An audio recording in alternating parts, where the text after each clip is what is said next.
pulang. Maaf, ya, ya, udah beres. Siap. Oke. Saya ada di sana, selamat atas kemenangannya.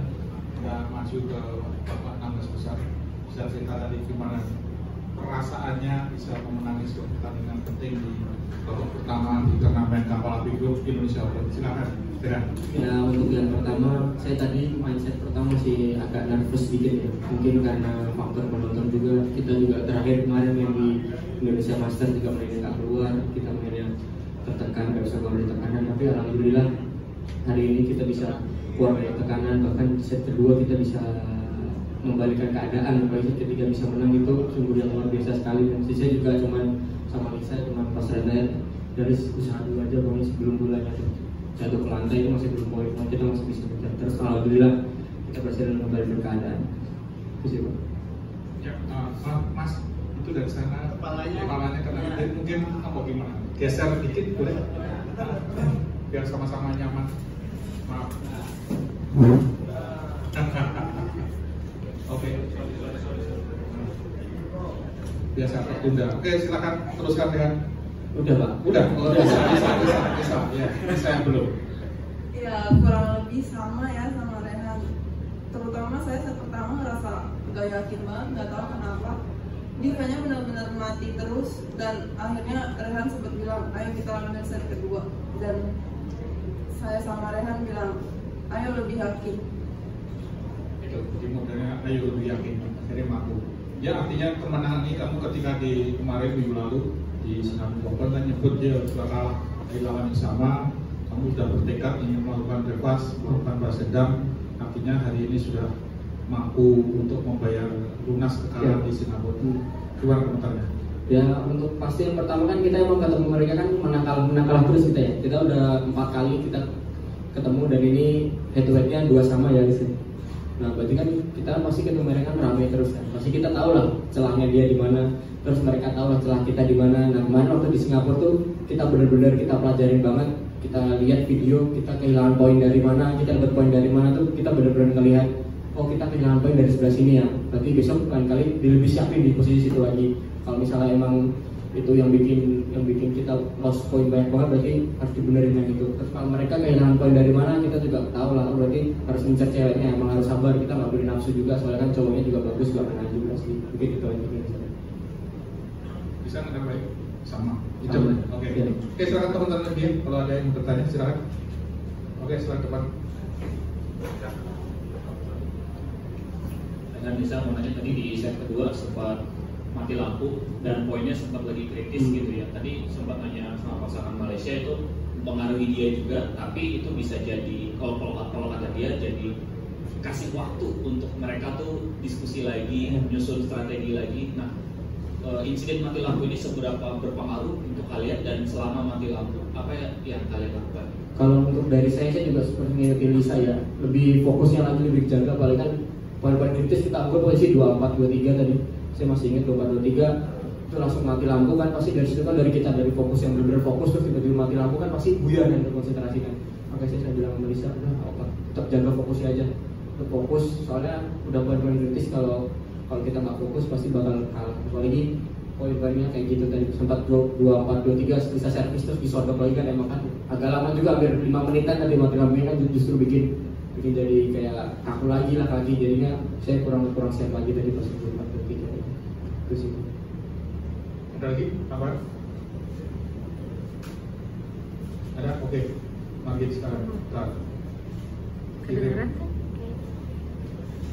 Terima kasih. Saya mau lagi dari IDF. Tapi soalnya mau nanya Rehan di poin poin terakhir tadi yang 21 terakhir di game ketiga itu kan nggak tahu tuh itu mukulnya ragu-ragu atau kayak ala-ala Rehan kayak yang dibiarin dulu terus dikasih karena jatuhnya juga di depan net tipis banget tuh di depan netnya mereka. Itu seperti apa kejadiannya, sama buat kalian berdua mungkin di 3 turnamen Super 1000 kalau nggak salah nih sepanjang tahun ini kan belum nyentuh quarter final. Dan ini Super 1000 pertama untuk Race to Olympic kan Rehan bisa udah berulang kali juga bilang memang mau mencoba untuk menembus Paris gitu. Seperti apa sih target kalian berdua di sini? Ya, untuk tadi yang pertama tadi yang poin-poin 21 terakhir dari set ketiga itu saya juga itu termasuk bola hoki ya tadi. Saya kira boleh out tapi ternyata boleh masuk lagi. Ya udah saya asal pukul aja, taunya berpihak sama dia. Saya pikir ini, gitu boleh. Kawannya simpel banget, satu bagiannya tuh. Nah dari situ terus yang untuk yang pertandingan nasional ini kan kita juga sempat skip 2 pertandingan dari Sudirman sama Thailand. Ya saya juga pernah bilang waktu itu kita mau ya setiap pertandingan mau maksimal dulu lah. Apalagi persiapan kan kita juga paling cuma seminggu, habis itu kita pertandingan lagi seminggu, jadi nggak ada yang persiapan yang benar-benar misal 3 minggu atau sebulan buat persiapan itu nggak ada, jadinya ya lebih jaga fokusnya aja sih. Pasti kan juga capek, badan capek ya resiko atlet lah kayak gitulah. Ya mau gimana pun caranya, kalau pelatih bilang berangkat ya udah ayo berangkat. Saya juga tetap biaya juga, saya udah komitmen analisa, pokoknya mau menang mau kalah misalnya pertandingan menang alhamdulillah, kalau kalah ya udah kalah mah biasa, jangan ikut latihan lagi, pokoknya jangan, yang penting jaga mentalnya jangan sampai drop. Tambahin. Kurang lebih sama. Jadi nggak ada targetnya babak apa gitu di sini? Iya, buat babak sih saya pengen setiap turnamen bisa tembus 8 besar, semi 8 besar, semi apa dikasih. Iya pasti gitu ya, kan nggak, apalagi Super Seribu nggak gampang kan lawannya. Dari awal juga pasti lawannya juga berat kan, pasti juga udah setara, apalagi target ngomongnya langsung bagus, kadang-kadang langsung sidikan, ya itu kita harus lebih siap lagi untuk fokus lagi sih. Thank you. Oke, udah cukup. Udah satu lagi, silakan.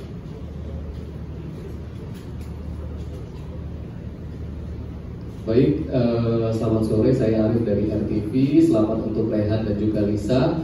Sebelumnya Rehan sama Lisa ini sebenarnya jadi rising star baru di XG Indonesia, mengingat beberapa pertandingan juga sempat rame ketika berhadapan dengan ranking 1 dunia Zheng Siwei, Wang Yongkyong. Kemudian strategi untuk babak selanjutnya, mengingat babak selanjutnya ini kan akan bertemu dengan ganda Eropa, dan juga tentunya akan kalau lolos lagi akan bertemu dengan peringkat-peringkat yang lebih tinggi. Strateginya seperti apa ketika berhadapan dengan unggulan-unggulan 1, 2, 3 dan juga seterusnya? Ya untuk itu yang pertama sih pasti kita harus lebih siap lagi ya, karena kan pasti mereka lebih tahan dari kita, mereka lebih pengalamannya lebih banyak dari kita, jam terbangnya dia lebih banyak. Tapi kan dari situ kalau misalnya kita main, kita kayak kemarin waktu saya bisa di awalnya di semifinal itu, kalau misalnya kita main lebih nahan fokus, lebih berani lagi, lebih nekat lagi, mungkin itu bisa jadi kejutan kali ya. Nah di situ kita jadi belajar, kita udah pernah lawan ranking 1, 2, 3, 4 tuh kayak gimana, dia cara mainnya kayak gimana, jadi kita tahu lah, kita punya gambaran kalau misalnya kita lawan ranking 1 kita harus begini, lawan ranking 2 kita harus begini. Jadi itu 1, 2, 3, 4 tuh emang susah itu ditembus, susah, tapi kan pasti nggak mungkin itu orang kan bisa seperfect itu kan, nggak mungkin, pasti ada lah kelemahan 1, 2, 3 titik itu pasti ada. Nah makanya kita banyak banget pelajaran dari situ, apalagi ngeliat video kan penting banget itu, dari ranking 1 lumayan gimana, ranking 2 gimana, 3, 4 gimana ya, itu sih pasti. Tapi juga kan sisi lain lagi pasti lawan juga ngelihat kelemahan kita juga kan, dia pasti juga nonton video juga banyak ya. Mungkin dari saya ya pokoknya lebih disiapin lagi sih untuk perlawanan yang lebih teratas. Baik, terima kasih. Oke, tepuk tangan buat Rehan dan Lisa. Selamat lagi.